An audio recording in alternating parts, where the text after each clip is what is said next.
Friends, welcome to Madras சமையல். இன்றைக்கி நம்ம மெட்ராஸ் சமையலில் நல்ல சாஃப்டான, லைட்டான, ஃப்ளஃபியான, உள்ளே வந்து நல்ல ஒரு க்ரீம் லேயரோட ஒரு சூப்பரான இட்டாலியன் டோனட் எப்படி பண்ணுறதுன்னு பார்க்கலாம். இது வந்து அவ்வளோ சூப்பராக இருக்கும். இது பண்ணுறதுக்கு ஃபஸ்ட்டு வந்து நம்ம வெளியே இருக்கக்கூடிய அந்த மாவு தயார் பண்ணணும்.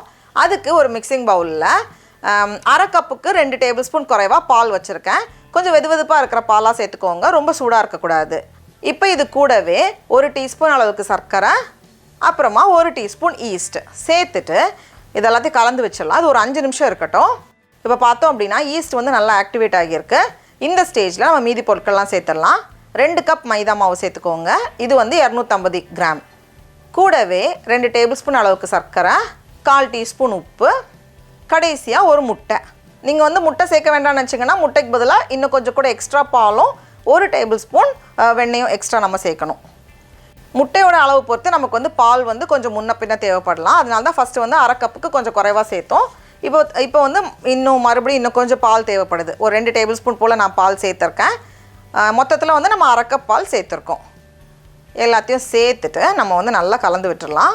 இந்த டோனட்க்கு மாவு வந்து கொஞ்சம் நல்லா சாஃப்டாக லைட்டாக தான் இருக்கணும். ரொம்ப கெட்டியாக கலந்து வச்சிடாதீங்க. அதனால் பால் வந்து இன்னும் கொஞ்சம் கூட தேவைப்பட்டால் கூட நம்ம சேர்த்துக்கலாம்.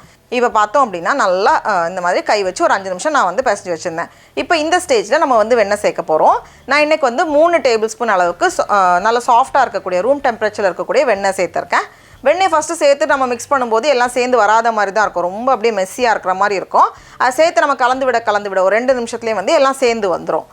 பாருங்கள், இந்த மாதிரி நல்லா சாஃப்டாக இருக்கணும். ரொம்ப டைட்டாக இருந்துச்சுன்னா டோனட்டுமே வந்து ரொம்ப ஹார்டாக இருக்கிற மாதிரி இருக்கும். அதனால் நமக்கு வந்து நல்லா சாஃப்டாக தான் இருக்கணும். அதனால் பார்த்து இந்த பதத்துக்கு நம்ம வந்து கொண்டு வரணும். இப்போ இது மேலே வந்து லைட்டாக எண்ணெய் தடவிட்டு நம்ம இதை மூடி வச்சிடலாம். 1 மணி நேரத்துலேருந்து 1.5 மணி நேரம் போல் இருக்கட்டும். அதை வந்து அப்படியே டபுள் ஆகி வரணும் நமக்கு. இப்போ இது உள்ளே வைக்கிறதுக்கு நம்ம வந்து அந்த க்ரீம் ஃபில்லிங் தயார் பண்ணணும். நம்ம வந்து எப்பவும் பண்ணுற மாதிரி அந்த இதுதான் பண்ண போகிறோம்.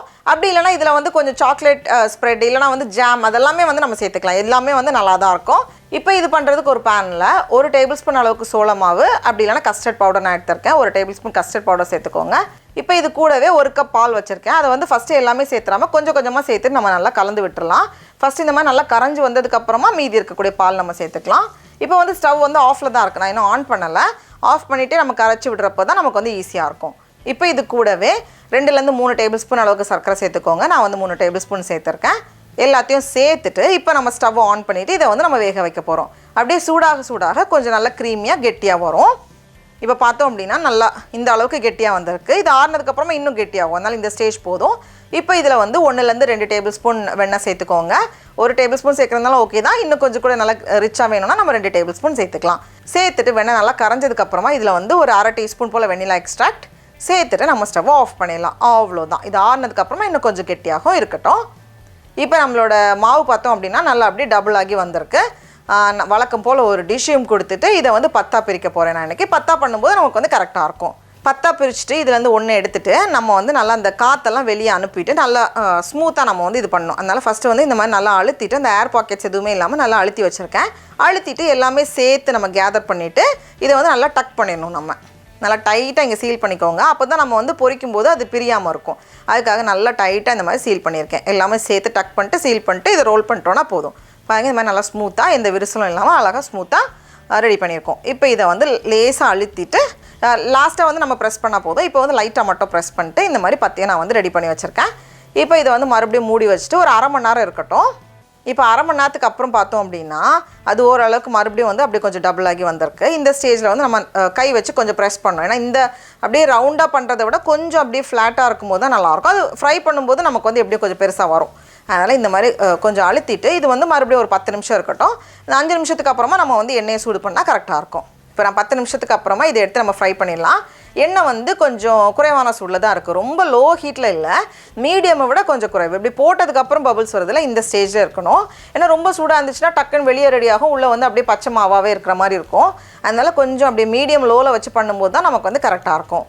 இப்போ வந்து ஓரளவுக்கு கீழ் பக்கம் நல்ல ஒரு கோல்டன் கலர் வந்ததோ இதை நம்ம திருப்பி போட்டுட்டு 2 பக்கமும் நல்ல ஒரு கோல்டன் ப்ரௌன் கலர் வரது வரைக்கும் நம்ம வந்து பொரிய வச்சு எடுக்கணும். ஹை ஹீட்டில் எண்ணெய் வச்சிடாதீங்க. வச்சிட்டோம் அப்படின்னா உள்ளே வந்து கரெக்டாக வரைக்கும் வெந்து வராது. இதை வந்து நம்ம சும்மா எப்பவும் பண்ணுற டோனட் மாதிரி பண்ணுறதுனாலும் பண்ணலாம். கொஞ்சம் அப்படியே சுகரை வந்து நம்ம கோட் பண்ணும்போது ரொம்ப கரெக்டாக இருக்கும், நல்லாயிருக்கும். இது வந்து நல்லா சாஃப்டாக நல்லா லைட்டாக இருக்கும். மாவு வந்து நம்ம கலந்து வைக்கிறதுல தான் எல்லாமே இருக்குது. இப்போ நம்மளோட பேஸ்ட்ரி க்ரீம் பார்த்தோம் அப்படின்னா நல்லா ஆறி கெட்டியாக வந்திருக்கு. இது வந்து நல்லா ஸ்மூத்தாக வேணும்னா ஒரு வாட்டி மிக்சியில் அரைச்சிக்கோங்க. இப்போ இதுலேருந்து ஒன்று எடுத்துகிட்டு கத்தி வச்சு நம்ம வந்து ஒரு ஓட்டையை போட்டுடலாம். ஓட்டையை போட்டு உள்ளே வந்து கொஞ்சம் அப்படியே இது பண்ணிக்கோங்க, ஸ்கூப் பண்ணிக்கோங்க. ஏன்னா இது வந்து டோனட் மாதிரி ஃபுல்லாக வந்து ஆக்கியபைடாக தான் இருக்கும். அதனால நம்ம வந்து கொஞ்சம் ஓட்டை போட்டு பண்ணும்போது தான் நமக்கு வந்து அந்த க்ரீம் வைக்கிறதுக்கு ஈஸியாக இருக்கும். பாருங்கள், அவ்வளோதான். இந்த மாதிரி வச்சுட்டு உள்ளே எவ்வளோ நம்ம க்ரீம் வேணுமோ அதுக்கேற்ற மாதிரி நம்ம வந்து ப்ரெஸ் பண்ணிடலாம். நமக்கு வந்து இதில் வந்து அந்த சாக்லேட் ஸ்ப்ரெட் இல்லை வந்து ஜாம் எது வேணாலும் நம்ம வந்து பண்ணிக்கலாம். இல்லை ப்ளெயினாகவே சுகர் கோட்டடாக ப்ளெயினாகவே சாப்பிட்றதுனால நல்லாயிருக்கும், ரொம்ப ரொம்ப நல்லாயிருக்கும். உள்ளே நல்லா சாஃப்டாக நல்லா லைட்டாக இருக்கும். அதில் பிச்சு காமிக்கிறேன் பாருங்கள். சடா, அவ்வளோதான். நம்மளோட பாம்பலினி எல்லாம் சூப்பராக ரெடியாக இருக்குது. இப்போ நம்ம டேஸ்ட் பண்ணி பார்க்கலாமா? ஆஹா, அவ்வளோ சூப்பராக இருக்குது. சாப்பிட்டுக்கிட்டே இருக்கலாம். அந்த க்ரீமோடு சேர்த்து சாப்பிடும்போது அவ்வளோ நல்லாயிருக்கு. உங்களுக்கு கண்டிப்பாக அந்த ரெசிபியை வீட்டில் செஞ்சு பாருங்கள். உங்களுக்கு இந்த வீடியோ பிடிச்சிருந்துச்சுன்னா மெட்ராஸ் சமையலுக்கு சப்ஸ்கிரைப் பண்ணுங்கள். நாவின் சுவை எறும்புகள் மலரட்டும்.